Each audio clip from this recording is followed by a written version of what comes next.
nee nañu il communique bien quoi nit dof ñu ngi koy waaw macha allah Yves na nga tudd léegi kenn dip te ñuy wax waxu classe donc dañuy delluwaat ci nit dof moom dafa ma lee ah question yi saf la de dañuy delluwaat ci nit dof alors nit dof et dip c'est quoi les bails parce que il paraît que c'est tendu quoi.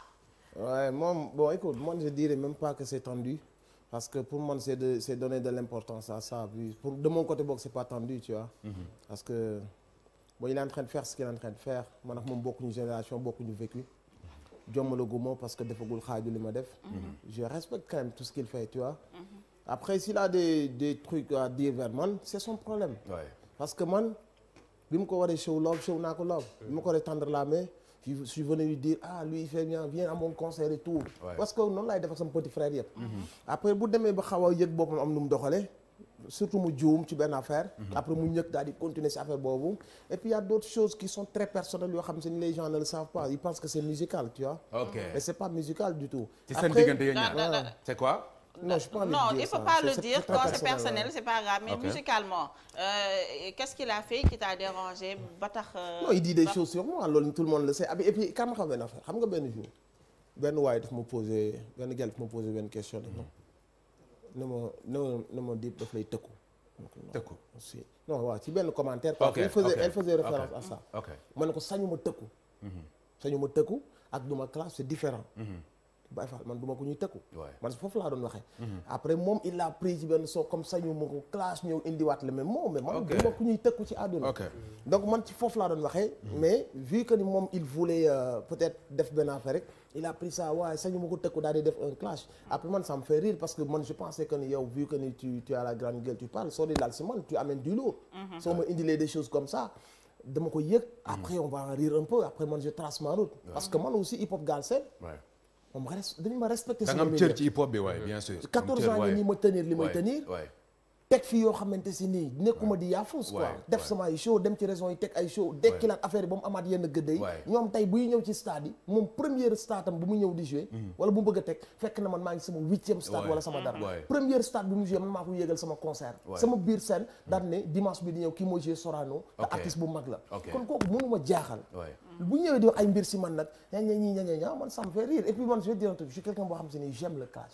parce que ça fait est-ce que toppul sa tànk aussi comme ni ñuy wax. boo tax bu ñu la clashé nga bëgg da ngay contredire sa bopp. benn nit daal bu ko filee def ko il a raison ou pas il a ses raisons personnelles ou il est juste pour le buzz. Tu sais très bien que c'est ce qui fait le charme du game. Du moment que c'est calculé c'est pas un truc personnel. C'est juste pour kaañoo wax la ñu wala boog régler des trucs personnels parce que lui li muy wax dafa bokk ci hip hop et c'est un truc de bonhomme. mënoon na dem ci ay sëriñ naan yàqal leen ma Ablaye bi. wala mu dem di yàq deram ci mbedd bi. Mais il a pris ses tripes. dem ci kanamu caméra bi. Il a réglé son problème avec ki mu ko seexal. Et moi je respecte ça. Pour moi ça c'est un truc de bonhomme. Après c'est ce qui fait le charme du hip hop parce que après public bi. Les pros vont dire non moom ñi ko faral moo dire. day doxal hip hop bi quoi. Et puis day yëkkati affaire bi. Il faut juste que ça soit un truc bien contrôlé. Pas de la haine. Parce que de la haine bu ci bokkee. Les mots vont déborder. On va être haï par le peuple. booy rappeurs yi ñu ngi commencer dugg ci benn domaine boo xam ni façon clash bu nekk am na fi mais les gars ils se limitent toujours ci benn certaine kalaama boo xam ni c'est codé.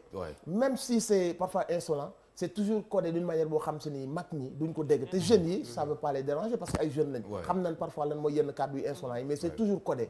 Donc bu ñu sàmmantee ak loolu noonu man j'adore le clash. D'accord. Ce sont les bails personnels qui ont amené les bails musicaux ou le contraire da ngeen njëkk am problème ci musique bi doogee am problème personnel wala problème personnel moo jiitu problème musique le truc personnel te boo ñu ñamaloon ci personnel bi tam du ñu bañ de. tuuti rek.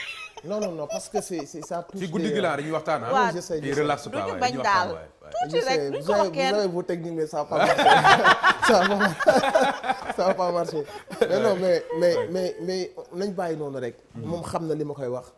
Peut-être ñi ko jege de très près. xam nañ que ni man je sais qu'il m'aime pas.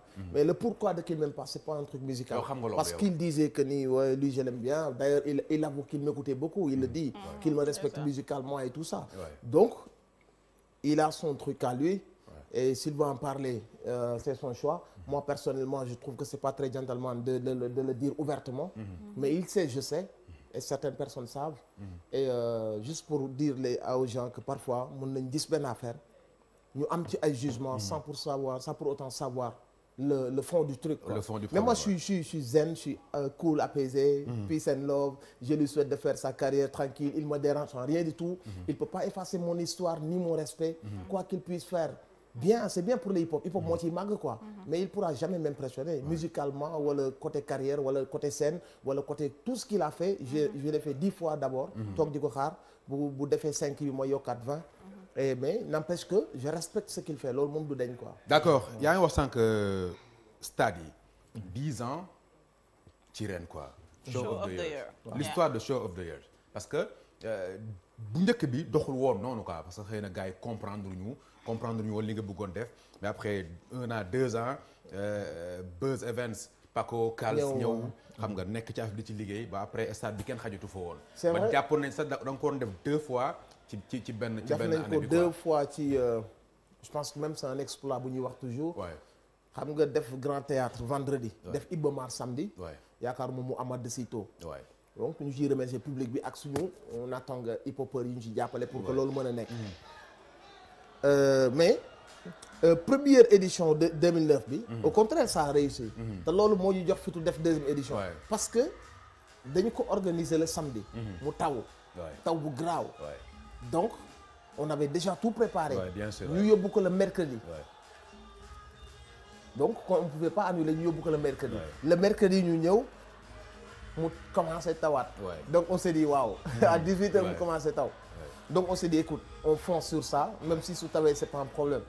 Donc mu taw ba ay 10h mu arrêté. Donc nous on s'est dit que ni affaire bi du dox. parce que à 10h ñëpp tëdd nañ ko. mais il a suffi que taw bi arrêté. mais nit ñi di jóge fu nekk. Première édition Show of the Year. Après moi j'en ai fait un montage dugal ko ci internet bi. mais même première Show of the Year, les stades étaient pleins à craquer.